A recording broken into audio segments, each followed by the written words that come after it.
So, good morning sa mga katiits sa Luzon, Visayas, and Mindanao. Happy hunting mga katiits. So, ngayon mga katiits, imbitado tayo mga katiits sa itong lugar mga katiits kung saan libre tayong pamasahe at papunta dito at pauwi sa atin mga katiits. So, ito mga katiits na area na agresibo ako mga katiits sa pagpunta agad dito kasi hindi siya treasure ang history mga katiits.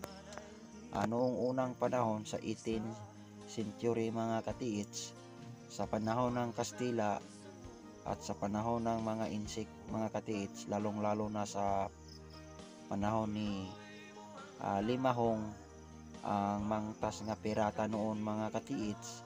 Yan ang dahilan mga katiits na ang mga gamit ng unang mga tao noon binaon nila sa lupa mga katiits dahil sa mga insik panguluhan ni Limahong mangtas nga pirata sa dagat hanggang sa mala mga katiits. Agawin nila ang mga gamit noon, pati noon ang mga Kastila, ganun din ang mga gamit ng mga Pinoy noon, gusto nila agawin. So yan ang dahilan na maraming nakabaon sa lupa, hindi lang treasure mga katiits. So nagpunta ako dito agad mga katiits kahit malayo dahil yan ang paborito natin mga katiits. Yan ang aking naumpisahan mga katiits na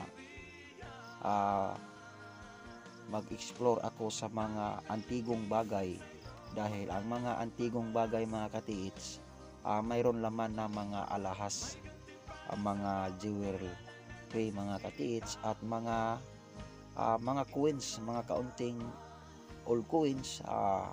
Kung makajakpat mayroong gold coins, kung makajakpat mayroon ng gold, yung tinatawag na bisagra. Pareho kalaki sa bisagra ng bahay mga katiits na panglak ng pultahan sa pintuan. Yan ang mga binarita sa 18th century mga katiits. So alam natin ang mga item noon sa noong unang mga tao, hindi nila ibaon sa malalim. Mayroon ng mababaw na, mayroong 6 feet, 8 feet, pinakalalim 12 feet.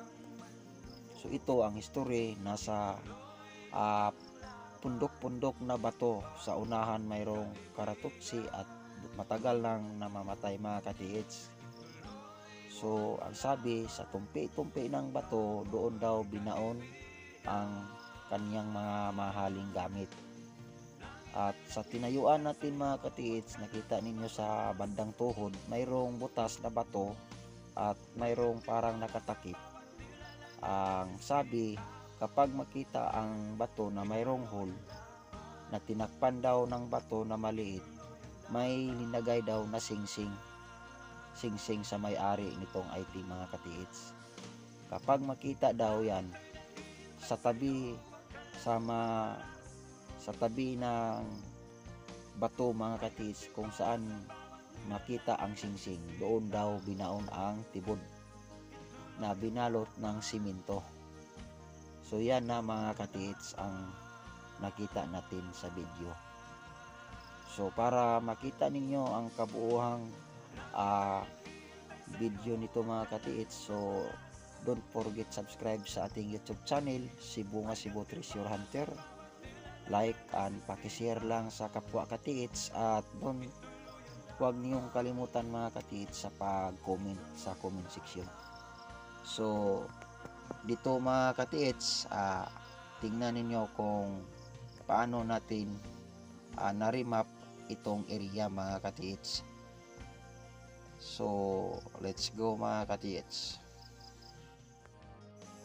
So ito ang mga bato mga katiits na ating nakuna ng video mga katiits. Nakatumpi-tumpi ang mga bato mga katiits. Yan ang sinabi sa kanilang ninuno noon.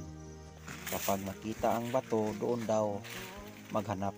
Kasi sa unahan mayroong karatutsi na confirm naman nila, pero matagal nang namatay at dito nila tinuro sa atin.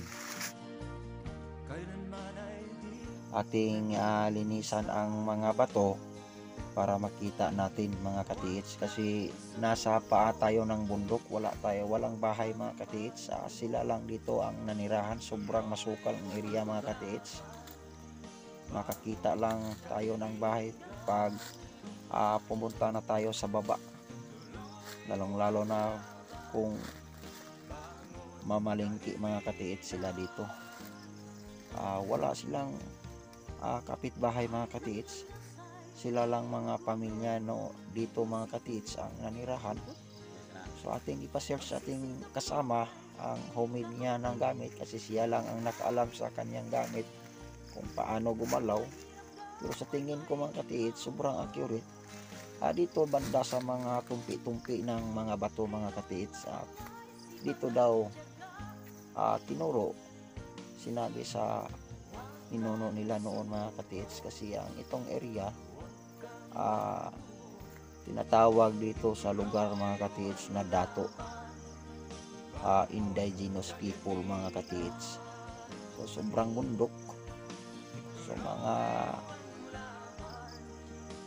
mga ninuno nila, malaking lupa mga katiits, yan ang iniwan.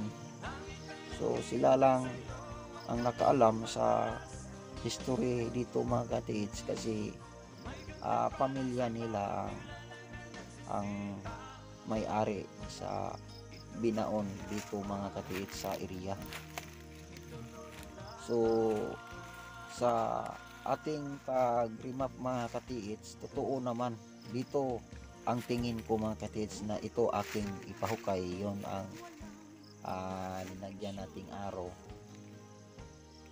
sa hinarapan ko mga katiits. Dito banda ang ating ipahukay mga katiits, kasi sa bandang tuhod natin mga katiits, makita ninyo nakatayo ako, mayroong hole.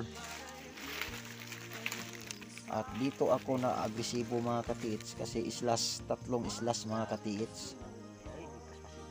So kaya nag-agresibo ako mga katiits na doon banda ating ipahukay mga katiits. At alamin natin ang sabi nila na mayroong singsing na linagay dito mga katiits, na mayroong bato na takip dito mga katiits. Ako nag-agresibo dito natin ipahukay, at ito bato mga katiits mayroong takip. Sabi nila mayroong singsing. Kapag makita ang singsing, yan ang guide na sa tabi ang bagay na mamahalin daw na binaon noon. So ating ginamitan ng metal detector mga katiits para maalam natin kung saan banda ang item, para malaman natin kung saan ang sensor sa metal detector mga katiits.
Duhay kamot.